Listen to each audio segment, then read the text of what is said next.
Essa grande globalização, essa grande e agressiva hegemonia financeira e cultural norte-americana e europeia, ela nos deixa três formas de pensar o mundo. A primeira delas é do ponto de vista dessa própria globalização, é o mundo como ele é mostrado pelas mídias. É um mundo muito bonito, na verdade, cheio de tecnologia, informação. A segunda forma é do ponto de vista do povo injustiçado oprimido pelo autoritarismo desse sistema, o mundo como ele realmente é. Analisar esse mundo traz revolta e indignação. É um mundo injusto, sujo e vulgar. A terceira forma, por fim, é pensar em um mundo diferente, em como seria o mundo com uma outra globalização. Uma globalização em que os países do Sul não seriam apenas tristes caricaturas dos países do Norte. Seus costumes, suas culturas seriam preservadas. Com essa terceira forma de pensar o mundo, surgem as chamadas utopias. As pessoas sabem que as coisas poderiam ser diferentes, mas para isso é preciso mudanças radicais, uma reformulação total. E muitos chamam isso de utopia. Na maior parte das vezes, o pensamento crítico é considerado um pensamento utópico. O conceito de utopia em si é a noção de sociedade como sendo uma sociedade perfeita, em plena harmonia. Precisamente pela existência fictícia dessa característica de perfeição, desejamos e sonhamos alcançá-la, quer individualmente, quer coletivamente. A utopia capitalista é uma tentativa de superação da utopia da sociedade perfeita. Para se superar uma utopia perfeita, baseada em uma sociedade harmoniosa que falhou, é necessário nessa nova utopia capitalista que existam desejos não satisfeitos.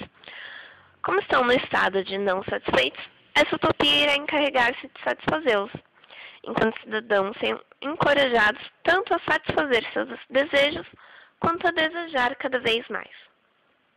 A implantação de tal forma de pensamento ocorreu a partir da segunda Revolução Industrial nos Estados Unidos, para influenciar o maior mercado consumidor, principalmente após a Primeira Guerra Mundial, em que os Estados Unidos viraram os donos do mundo, com sua ideologia burguesa.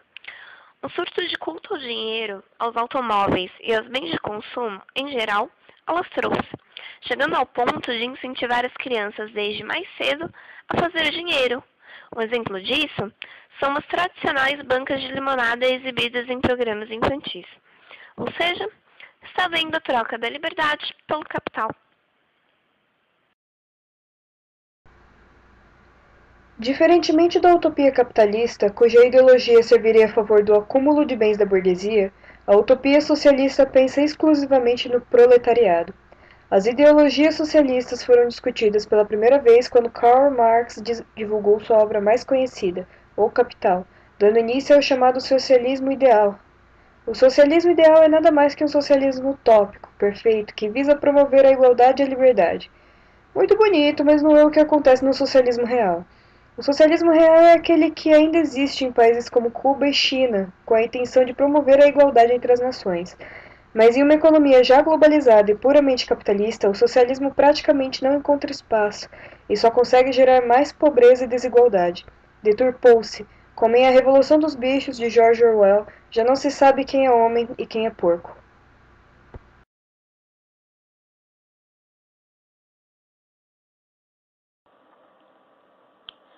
No Brasil, uma tentativa de envolver a população em decisões políticas e econômicas foi em bairros carentes de Porto Alegre, com o chamado orçamento participativo, no qual consistia na ajuda financeira para a comunidade de forma igualitária, por meio de fóruns populares onde todos tinham o direito de expressar-se. Entretanto, tal iniciativa não se efetivou, pois um grupo de pessoas que administravam esses governos começou a controlar as verbas, não as repassando de forma justa e igualitária a toda a comunidade, caracterizando-se como uma forma de controle elitista. Na Venezuela, antes de Hugo Chávez assumir o poder e implantar a Constituição de 1999, a população não tinha participação nas decisões políticas e sociais, como projetos para a educação, saúde e manutenção de obras de uso público. O Estado, que se dizia democrático, controlava a verba que seria encaminhada à população, chegando apenas uma pequena parcela insuficiente para suprir todas as necessidades. Quando Hugo Chávez assumiu o poder, ele implantou os chamados conselhos comunais, como uma forma do povo participar ativamente em decisões políticas para a comunidade. Essas novas relações se dão de forma horizontal, ou seja, todos estão no mesmo patamar e suas opiniões têm o mesmo peso nas decisões finais. El golpe contra Chávez tuvo un motivo, petróleo. Bush planificó. Primero, Chávez. Petróleo. Oil. Segundo, Second, Saddam. Saddam Hussein, Iraq. La causa del golpe en Venezuela The cause of y de la invasión a Irak coup in Venezuela and Iraq la invasion. misma, It's petróleo. A população pode contribuir com mudanças impactantes na estrutura política de seu país. Entretanto, em alguns casos, ela é totalmente influenciada pelo controle que alguns estados, que deveriam ser alheios a isso, podem ter sobre o sistema em que estão incluídas.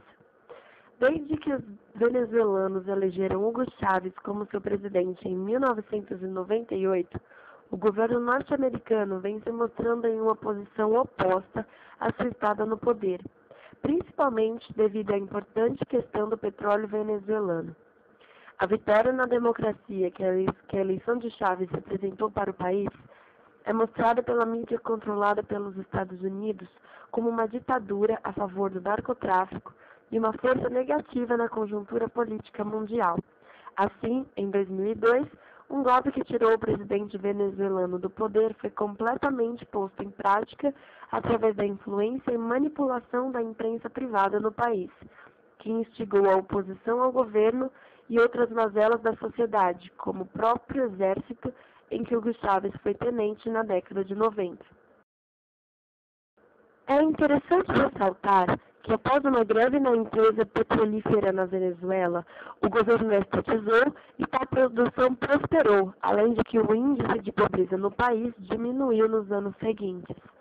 Bolívia, Argentina, Venezuela e outros países latino-americanos todos sofrem com a supremacia americana no controle da mídia, além, claro, do controle sobre a economia, a política, a sociedade, a cultura e praticamente qualquer aspecto que compõe esses estados, o que os torna vulneráveis a possíveis ações que podem alterar a qualquer momento sua estrutura. All right, something that I never knew was that I knew there were some dictators around the world, but did you know that some of the dictators now apparently, allegedly, are drug addicts as well? That might explain a few things. A mídia norte-americana dita as leis para a veiculação de notícias na maior parte do globo. Obviamente, uma dessas leis trata de sempre criticar Chávez ou quaisquer movimentos sociais de cunho liberal. Tais críticas são fundadas em meias verdades mal contadas, mas ainda assim grande parte da população as recebe de braços abertos, satisfeitas, no caso do Chávez, de aceitar um legítimo representante do povo como um ditador cruel, o verdadeiro vilão da América, mesmo que ele não seja. Bom, não é preciso um senso crítico muito forte para saber que essa denúncia feita por um programa norte-americano é uma grande mentira. Francamente, nem eles se levam a sério.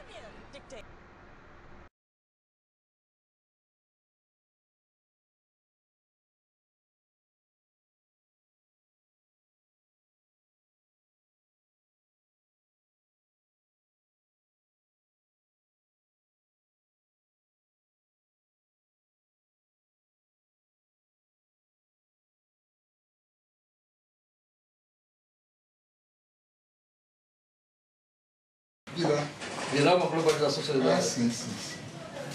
Acho que a humanidade está destinada Que bom. Porque na verdade nunca houve humanidade, agora que está vendo, né? É verdade. Acho que essa que é a coisa. Então nós estamos fazendo os ensaios